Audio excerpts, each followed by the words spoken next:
Pump it up, pump it up. Trae. Come on, come on. With Trae. Pump it up, pump it up. It's the day with Trae. This is the day to gain inspiration, to make a positive change in the nation. We're inviting you to partake in conversation, to raise your vibration. It's the day that we will all celebrate all of our peaks that make this thing elevate. Watch the negative fade away, cause it's the day with Trae.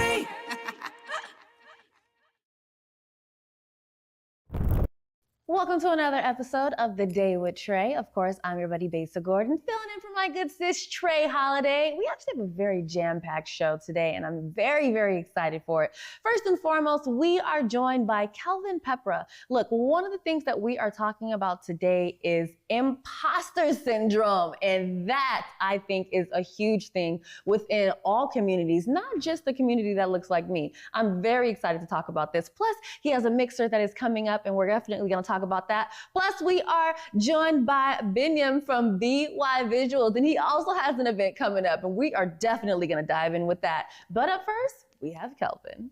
Hey. Hey. How are you doing? I'm well. How are you? I'm very, very good. I'm a little itchy, but it's okay.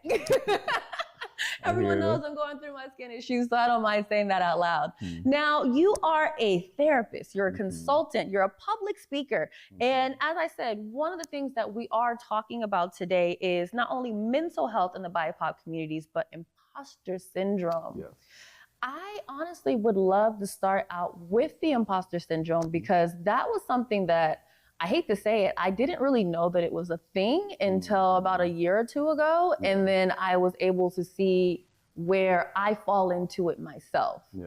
So for those that actually don't know what imposter syndrome is, can you really tell us a little bit more about it? Yeah, for sure. So imposter syndrome typically happens for folks who are, let's say, high achieving individuals, right? Who have certain high expectations for themselves. So when we find ourselves in situations where we're having difficulty even accepting or internalizing our own achievements, right? We feel as if somehow we don't know what we're doing, right? AKA that we're somehow an imposter. And that's what people typically call imposter syndrome. And it's actually something that's very common, but because of the nature of imposter syndrome, a lot of folks think, oh, it's actually maybe not, it's just me that's feeling this way, right? So hence the feeling of like, I'm an imposter in this space, or I don't know what I'm doing. But it's very common. Or that they don't belong in that space, to where it's like, oh, I shouldn't be here, I shouldn't have gotten this accolade, or I can't do this, or I don't know how to do this, when it's like, you know how to do it frontwards and backwards. What are some things that people can kind of do to work through that imposter syndrome? Because I think it's one of those things that kind of automatically happens and people don't necessarily realize that it's happening. And I think there should be some steps that we're able to take once we realize it so we can get through it. Yeah, I think first and foremost, right, like asking yourself if the expectation that you have for yourself are realistic, right? Oftentimes, one of the things that happens is a sense of perfectionism. Right, believing as if they must meet the expectation every time and that they can't fail. But again, it's that actually realistic, that you know what you're doing, you have to be perfect and make it all the time, right? So addressing that sense of perfectionism, right? And secondly, too, oftentimes imposter syndrome stems from the messages that we received about ourselves when we were young, right? So what did it mean for you when you, say, failed at something when you were young, right? Were your parents more forgiving and accepting, or, understand like, oh, okay, it's okay that you messed up, right? And it doesn't mean that there's somehow something wrong with you, right? It just means that next time we know what we'll do differently. Or did they say, oh, this is what you always do, right? You'll never amount to anything. So when we grow up, we kind of internalize those messages. So when something goes bad, we feel as if it's us, right? That there's something wrong with us internally, and that we're defective and we don't know what we're doing. Whereas we see everybody else achieving and doing well, but we're not able to achieve or, get to the same marks as they are. So I would say that. It almost sounds like it's a lot of comparison. Yes.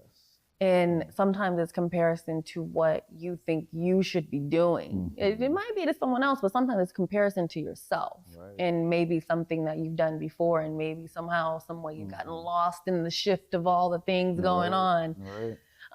Do you feel that sometimes imposter syndrome comes when someone gets what they want? It can, yes. And I think that least can lead to somehow, a fear, what we call a fear of success, right? Now it feels as if now we've gotten here, we must somehow always be at the same level all the time, right? And that can be very anxiety provoking for folks, right? Like, this is what we wanted, this is what we've been striving for, this is what we achieved. And now that we're here, okay, boom, we've actually achieved that. But did we get here because we wanted to, or because we thought we were supposed to get it? Right? And then when we look around, people who are at the same level, we see that, hey, maybe they're happy, right? But we're not happy. So does that mean that we're actually an imposter, that we don't know what we're doing, right? So that's what we call a fear of success, that if we get there, we may not be able to maintain it. And then, I think that also kind of taps into mental health, right? And making sure that you're protecting that mental health and that you're also constantly working on that mental health. However, a lot of times within like the Black community and as the BIPOC community, if you will, it's just not something that our parents have done or our grandparents have done. Or it might be something that we want to do, and then we tell our parents that we're doing it, or we tell our grandparents or aunts and uncles, and then they kind of look at us in a certain way. And, it's even worse if you're in grade school and you're telling your grandma or your father, like, hey, there's a therapist at my school, and I went and talked to my therapist, and they're like, oh, what's wrong with you? Right. No, that's real. That's real. And I think in the Black community, right, we have a natural distrust of the healthcare system in this country, right? Just kind of taking into account historically how the healthcare system, the medical system has just treated Black folks. It definitely makes sense, right? But I think Black people are also human beings, right? And as human beings, we also have a mental wellness that we need to take care of, right? Just as much as we take care of our physical, our mental is also just as important. And I think, again, because of just how things historically have happened, the Black community tends to have a stigma when it comes to mental health, right? That because of past of mixed diagnosis, right? I believe there was a period of time where Black folks, yes, will go into the hospitals and whatnot, and would try to tell about what it is that they were going through, right? And these were real racial trauma incidents that were happening for folks, right? But they didn't really know or have the words perhaps to express them, right? Because they didn't have the terminology. And they would oftentimes be diagnosed as having schizophrenia, right? Being thrown in the insane asylum, for example. And that, culturally and as a people, that naturally leads to a mistrust. But again, our mental well-being is just as real as anybody else's. So that stigma has always been there. I think it's still there, but we do need to actually talk to somebody, right? And be able to give name to the things that we are experiencing, because whether we are aware of it or not, it's very real. And we do need to, again, have a name for them.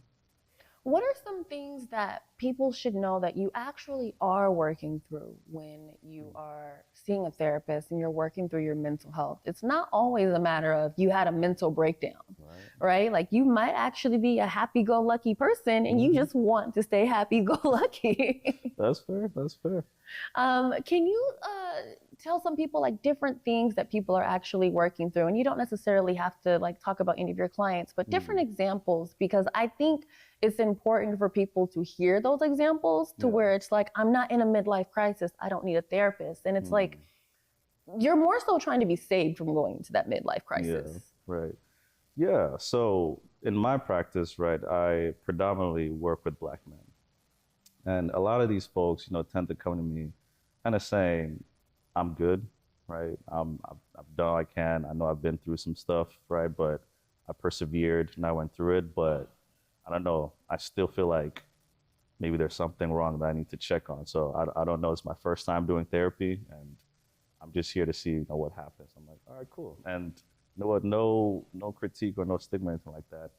I'm curious about you too, right? Because what is it maybe that you feel is missing, right? That brings you here. So let's begin and talk about that. And one thing I notice in most of my clients, especially Black men, is the experiences of neglect when they're young, right? neglect from either parents not necessarily being there emotionally, and also a lack of just mentorship growing up, right? They didn't have a lot of black male figures in their lives to maybe help mold them or show them how to be a man, especially a black man in America. But they've carried this trauma with them, right? They've endured and survived, as they've often said, but still feels like they're not where they want to be. So that's where we typically begin. Like, thank you for sharing that. And I'm just curious for you, right? Like, let's go back to your childhood. What was it that you experienced? And truth be told, what was it that you were lacking, right? To be able to experience being a full, healthy, thriving person, right? Now that you're an adult, you have the space and time to be able to go back and reflect. Because prior to this, you were in survival mode. And now maybe you're in an okay place. But those ghosts of the past are still, still with you. And now let's talk about that. And it's important to be able to talk about that because, I mean, if you don't, you're just going to hold it all in. Right. And then at some point, you will have that midlife crisis, right? You will have that mental breakdown because, you're just doing what your family has told you to do all these years, which is just sit through it and just kind of hold it all in, which is probably the most unhealthy thing that you can do for yourself. Right. And even with that, right, I think there is quite a lot familiar-wise that we haven't really talked about as a people, as a culture, right? Truth be told, I don't know if we really had a grand reconciliation of what happened after enduring slavery, right? Because there was a lot of survival that was happening in that mode. But what were some unhealthy patterns, for lack of a better word, right, that were learned in that mode of survival that have kind of passed down through the generations, right? I think Resmaa Menakem once said, and don't quote me on it, I'm just kind of paraphrasing, right? But he said, trauma within an individual leads to unhealthy coping mechanisms, right? Trauma within a family leads to unhealthy family dynamics and intergenerational trauma. Trauma within a people, aka a group of families, becomes culture. And what are the things that, as Black folks, have been normalized for us within our culture, right? Within our families, and perhaps developed by some individual in our past that we still hold on today, that is still unhealthy and not necessarily helpful for us in becoming, again, healthy, full-fledged adults. Now, in doing that, I think it's always important to be around others that are about working on their mental health or even learning more about it, right? Especially when it comes to people that look like you. You have an event coming up that's actually doing that very thing. Let's talk about that a little bit. Yeah. So one of the things that kind of brought up this event was, I would just be walking around in the community, right? And I would tell people, what I do, and I'm like, oh my God, you're a therapist? I've been looking for you. I'm like, that's crazy because I just came out of a meeting with like 5 other Black therapists and we were all just kind of, chopping it up, catching up and everything. So yeah, as this kept on happening, right, I just kept wondering, like, where do people go to find therapists, right? I would just ask, and I would ask my friends, where do you go to find therapists? Like, I just ask you. I'm like, well, I can't be the only director or the only person you go to, right, to find a therapist. So my goal with this mixer was, one, to try to invite people to come and actually meet other therapists of color, right? And also in there, have a discussion about destigmatizing mental health in our communities, right? A lot of the reasons why folks maybe oftentimes health is because of the stigma that still exists in our communities. But we need to destigmatize that because our mental well-being is very real, just as real as our physical. And that's something that we do need to address. So that was my goal in creating this mixer, to have this conversation and also be able to provide the resources for folks to be able to address their mental well-being. I love that. Now, if someone actually wants to attend the mixer, like where can they find more information about it? Is it free? Yeah. Is it ticketed? Yeah, no, so this event is free. It's open to the public. I believe we have an Eventbrite, as well as a poster out there. We'll be posting it up in the community, especially at the Station Coffee Shop. There's also a link to it on my Instagram page, as well as Con54, which is the company that I'm working with. But yeah, this event is free, open to the public, and they'll ask you to sign up an Eventbrite, but that's just to, have a head count of who's all showing up. Awesome. And then really quick before we get ready to get out of here, any tips for anyone that is going through imposter syndrome, but they want to get out of it? Yeah, so I would definitely say, perhaps going into therapy, right, to talk to a therapist, certainly unpacking and understanding where these need for perfectionism comes from, right? What is it that you're trying to prove? And maybe to whom are you trying to prove it to, right? Connecting with people who are in your line of work, right? And asking them generally, like, if they have any challenges, right? Because one of the things about imposter syndrome is trying to be seen as perfect, right? Trying to be seen as if you are infallible and that you don't make mistakes, but that's not true. As humans, we all make mistakes, right? And I would say also learning to be more self-compassionate, right? Reframing these self-critical thoughts that you have about yourself into one that's a lot more self-compassionate and forgiving. Understanding that as a human being, it's natural for us to mess up, right? It's part of our growth. Learning to adopt a growth mindset versus a fixed mindset where you think you're supposed to be perfect, right? Your accomplishments are a reflection of how much you've grown, not where you're supposed to be all the time. So that's what I would say. I love that. And then real quick, if someone wants to hire you as a therapist, can you look into that camera right there and let them know about your website and how they can get a hold of you? Yeah, so my website is peprahcounseling.com, PEPRAH counseling.com. My number is 206-735-1811. And you can find me on Instagram, Peprah Counseling. That's my handle. Oh, and I guess email as well too is Kelvin, KELVIN @peprahcounseling.com. Awesome. Shoot, Kelvin, I want to thank you so much for coming and talking with us, especially about the topic of imposter syndrome. I think that it's so important for people to dive into because I think a lot of people are in denial about it, to be honest. That's part of it, yeah. Thank you. In the meantime, between time, again, I want to thank you so much for joining us. You guys, we are going to go to a quick commercial break, but when we come back, we are joined by Beniam, who actually has an art walk coming up over at Colors.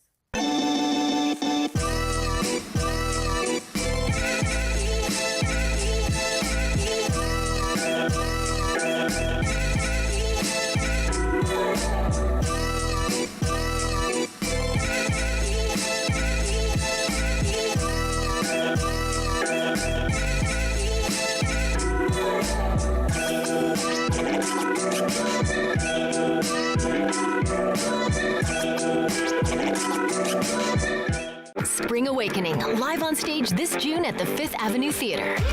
Winner of 8 Tony Awards, Spring Awakening weaves youth, love, and the clash between generations all in one powerful rock musical. Buy tickets now at fifthavenue.org. Join Cascade PBS for its 3rd year of celebrating local Black artists featured in its Black Arts Legacies project.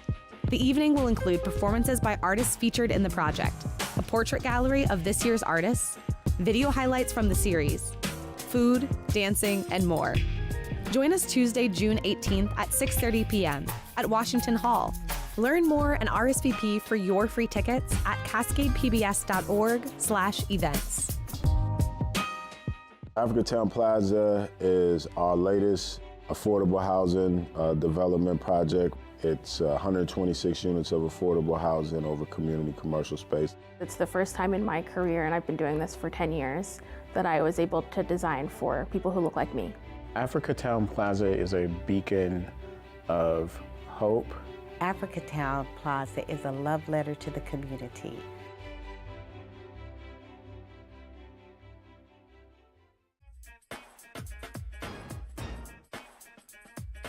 It's that day with Trae. With Trae. Come on.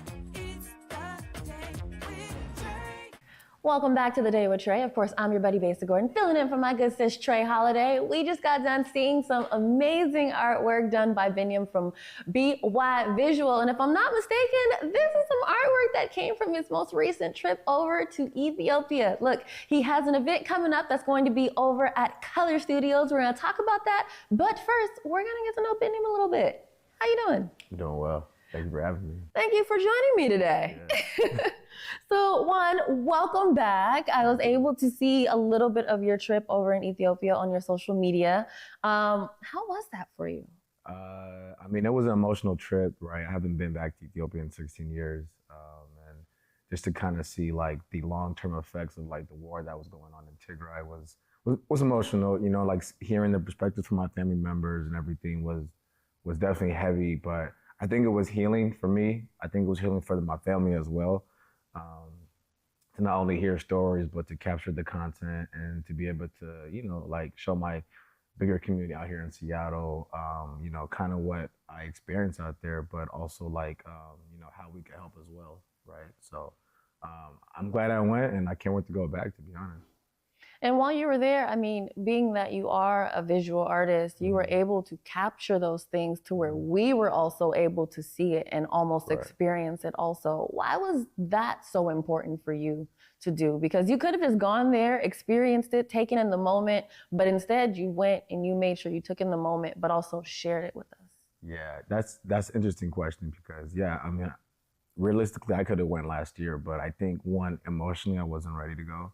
Right, just to kind of like, you know, go over that hurdle of like, you know, being with family and kind of cry with them. You know, I mean, there's a lot of tears on this trip, but I think as a visual artist, like, I don't go into any project if I'm not all in, right? Like, I gotta fall in love with the project. I gotta fall in love with the people, with the story. So this hit home really close, and I wanted to make sure that I wanted to capture for myself as well, right? Like, my last 3 trips to Ethiopia, I don't have that much photos from those trips. And those were huge milestone shifts for me, you know, mentally, to kind of gain that confidence of who I am and who my ancestors are, right? Like, I stand on the shoulders of giants, right? And I don't really have content to show that. And I wanted to make sure, like, I break that generational curse where I could document my, you know, like all the milestones in my adulthood and show my next generations, you know, show my future kids like what it was and have stories to like the images, right? So, yeah, there was layers to me going with my camera for sure. I love that, and again, you're able to create those memories that aren't now just your memories. We all are able to see those and experience them, and now I'm pretty sure there's a few people that saw those photos and they're like, man, I need to go down there too and experience this. I haven't been back home in a while and I had no clue that it looked like that now. And so I think that, you know, in you doing that, I'm pretty sure you've inspired other people to go back home. Right, absolutely. And, you know, with the exhibit, it was, you know, I'm one of the first, a few Black artists to host Art Walk, right, on Pioneer Square. And, you know, we opened the show on Thursday, June 6th. You know, over 200 people showed up. And, you know, a lot of people were telling me that, you know, maybe they're not aware of me, but they're aware of the work. We're inspired to just kind of, you know, tap into their own family dynamics, right? Tap into like, you know, hearing stories of their own family members and like their own journey. And I think, you know, as an artist, especially Black and brown artists, right? Like, we hold a responsibility when it comes to storytelling. Like, I mean, with me, I'm purpose driven. So everything I do, everything I talk about is passion. I'm not really here with the BS. I never have been. All of my projects that have been archived have been all purpose driven. And I think I had to get in that stage of my adulthood, in my manhood, where, you know, I had turned the lens back to myself, right? And, you know, like, yeah, it's dope and it's inspiring, but it wasn't easy, right? And it's definitely not easy, but I think that's what I keep challenging myself is, and try to, you know, create more stories and document different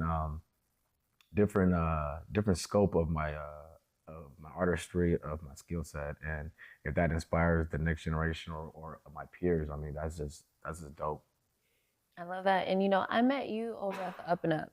Yeah. And so it's amazing to see the work that you're doing outside of the Up and Up. Right. Because I think a lot of times when we like work with like different groups, people assume that that's the only thing that you do.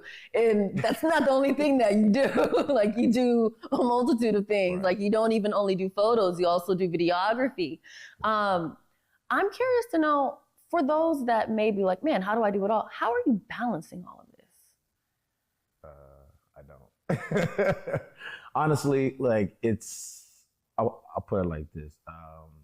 I'm all in this entrepreneur. I hate that word, entrepreneur, but so like, I started seeing a therapist about 2018, and one of the things that I was doing back then was I was a full-time IT professional, and I mean, for 2 years I was doing that and I was miserable, right? And I think it was one of the only times in my life where I wasn't in active service.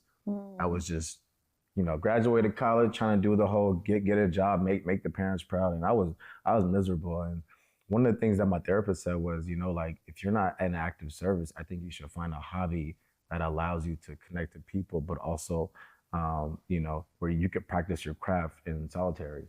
And all my homies were photographers at the time, right? And I just kind of wanted to help and not feel useless on the up and up. This when we just started the brand, so I just bought a camera to help the guys out and everything.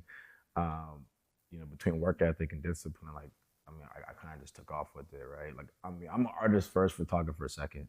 And in terms of balancing, I don't play video games. I barely hang out with my friends. They stopped inviting me to stuff. But I just think like I have a calling, like when it comes to want always something bigger for myself, for my people and my community, and that comes with sacrifices. And I said goodbye to the old Beniam a while ago. I used to have dreadlocks, cut those off. So I'm never fearful of change. I actually invite it. So that's how I balance, fighting for my life every day. Honestly, it's just I'm an artist through and thin, and I think that's always being transparent with your feelings and with how you approach people and relationships and everything. So that's where I'm at right now mentally. Finding that purpose, fighting to keep that purpose, right? Yeah. And sometimes that purpose kind of changes with however you're feeling in that moment. And it's important for, us all to really do the same. I think sometimes we get a little bit comfortable with where we're at, and it's like, oh, I don't want to change. But it's like that one change could probably take you to that next level. Yeah, absolutely. Now, we have, if I'm not mistaken, some footage from one of your art exhibits, right? Yep, footage and videos. All right. Or photos and videos, yeah. Okay, so we're going to check that out really, really quick, and then we will be right back to talk about it.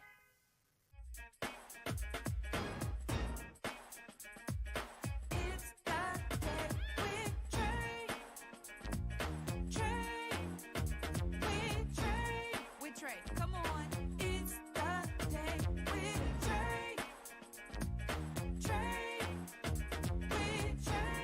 So I'm curious to know, when you are, behind that lens, what are you looking for?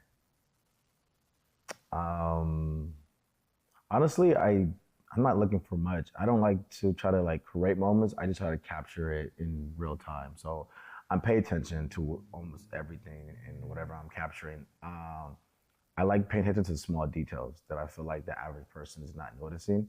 And I feel like I do that naturally. Where, I'm always been the guy that notices things that no one else notices. So just having a camera just highlights it more, right? But I like capturing raw emotions. I like capturing children. I like capturing people that are kind of just doing their own thing. And I want to document that to make the everyday citizen or the average thing look monumental, because that's how I see the world, to be honest. I love that. And I think also that's one of the things that I admire about videographers and photographers. Your work is actually how you see the world. Yeah. And sometimes I'll look at a picture and I'll be like, I was there and I didn't see this like that. Yeah. And it's such a beautiful moment. And then it's like, how? And I don't know if it's and maybe it's something that just can't really be described, but you guys have a different type of eye, if you will, to where when you grab that camera, and that's why I asked what you're looking for, because we can be looking at the same exact thing and you might see one piece of hair in a different way than I do, and it just creates a whole moment.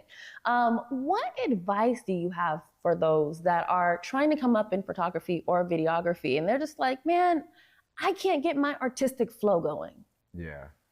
Advice, when I started, I want to say I naturally had the eye for it in terms of just certain shots and whatever, but I had to develop the skill set. So I had to know how to use a camera, right? So I think for anyone that wants to start off in photography or videography, the number one issue I see with the newcomers is trying to buy the most expensive camera.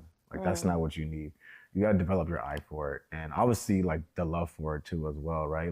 I'm a student of the game, right? So I've studied other prominent Black photographers that captured the civil rights era, right? Like the Gordon Parks, the Ernest Weathers, the Don Hogan Charles. Like you really want to respect, the giants that came before you. So that's how I approach this art form. I came in as already a grown man, so I want to come with humility, right? And then on top of that, develop your skill set to the craft.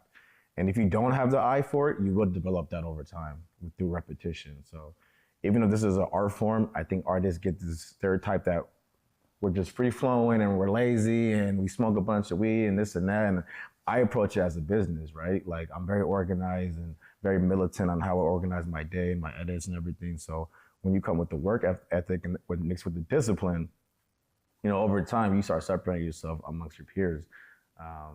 But I think that those are all on my advice, and those are things I always tell these young mentees that reach out to me. But yeah. And then I have one more question before we get into the art walk. Advice for taking care of your equipment. Insurance. Yeah, you need insurance. If you got to pay however much money for the 2 or 3 years, do it. The absolute worst things that are going to happen is on the day of a very expensive shoot. And I've been there, and I've cried, and I've got my stuff stolen, I've got my stuff misplaced, I've got, what it called it, right? So definitely have insurance, have the necessary straps, backpacks to keep all that very expensive things secured because it's very expensive to get them back. I believe it. Shoot, all of a sudden you lose like a certain lens and you're like, great, and I didn't have any insurance on that. Yeah. Or somebody like bumps it and all of a sudden it's out of the game. Yeah. You have an art walk coming up very, very soon over at Color Studios. Tell us about that and what we can experience if we pull up. Yeah, so art walk, shout out to my good guys, Armando and Pedro Gomez at Color Studios. So, it will be all of the images from my recent trip to Tigray, Ethiopia, which is where my mother and my dad are both from. And, as someone born here in Seattle, it was very important for me to go back to my homeland to really understand like the spiritual separation that I had between me and my people. So I wanted to share that homecoming trip with, my community here. I'm a Seattle resident. So, there's 28 images of my trip with descriptions of every single image. There's a nice smell that you smell at normal Ethiopian homes where we serve buna, which is coffee. So I definitely want it to be a trip to Ethiopia, right? When you walk in, you get a boarding pass bookmark, which is actually my flight information and time to my trip going to Ethiopia. So that's why I named it the Black Art Exhibit, Journey to Tigray. When you walk in, you're actually taking a trip, through my lens, right? So I want it to be a little different, a little creative with my art walk. Hopefully, you will come inspired or leave inspired. But I want to make sure people leave with my art walk with not only tangible gifts, but intangible gifts. And that's what I try to showcase through all of my projects. And It's a whole experience. That's the goal. I love that. And what I also love is I think a lot of people are doing events these days, but they're doing them just to do them, right? Mm. And kind of like you said a little bit earlier, you do everything with a purpose. Right. And so you're not just putting on this exhibit during this art walk just to do it. You are doing it to give everyone an experience, for them to go home and have a story to tell, and for them to even want to go be like, man, where is my passport? I want to go down there and see this myself, to be able to smell the smells. Like, that is a beautiful thing that you are creating. And man, I really, really want for you guys to be able to experience this. So before we get ready to get out of here, I want for you to look into that camera and let people know how they can learn more, reserve their spot, get their tickets, whatever. Yeah. So, this is Beniam. So our walk for the Black Art Exhibit, Journey to Tigray, is at Color Studio.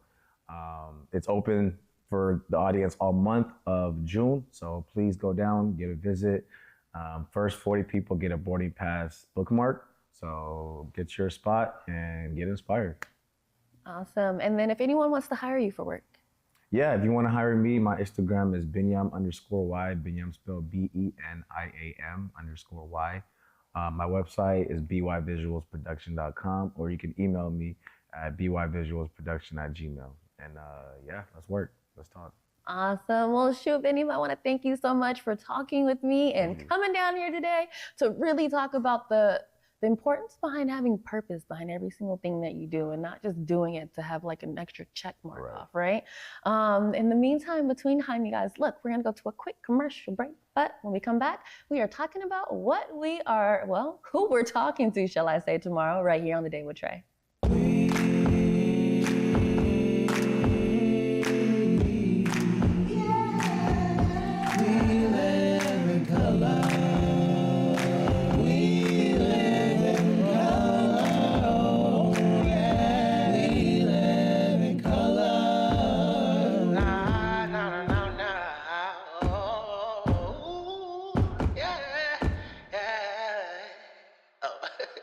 Let's start the show. Disenrollment is a situation whereby people whose birthright to be indigenous is being stolen from them by politicians that have been elected to lead. Today, the latest or last chapter of the saga concerned the threatened physical ejectment of as many as 21 Nooksack families from their homes. I think it's come about by hatred for our family. That's what it's all about. Our bloodline is still here. You know, they can't get rid of us. Seattle really is just a big neighborhood. It was a place for us to grow. We all have a gift of some sort. It's just my vision of what I see. Theater allows you to hit harder and be more. There's a sense of hope that your story will survive longer than you will. Stream on the Cascade PBS app or watch live. Fridays at 8:50 p.m. on Cascade PBS. Learn more at blackartslegacies.com. You on my mind a lot, don't need no time watch. I don't know how I got you in my pocket spot. Yeah, that's babe, need you every day. You seem like the barging down, got my heart no barging in. From the beat to the floor to the couch, might wake the neighbors up. Break you in and break you out. In the end, we gon' make a child. Then we gon' hit the show. Part 2, we don't need no pause. Miss me, we gon' get tipsy, don't need a power shot. Copy my steal. Face the fact that copy my steal. Face the fact that. Well, this was another fun episode, right? Look, you guys, I want to thank you all for watching The Day with Trae. Once again, obviously, I am not my good sis Trae Holiday. I am Besa Gordon, and I will be back tomorrow filling in for my good sis. So look, tomorrow we are joined by Brad Finegood of King County. He is their strategic advisor, and we are discussing overdose prevention. Plus, we are joined by my good sis, Stephanie Morales, founders of Made Space Seattle. And we are talking about holding Black spaces, okay? So look, until tomorrow, right here on The Day with Trae at 11 a.m. I'll talk to you guys soon. And definitely make sure you pull up tomorrow. It's gonna be a good day.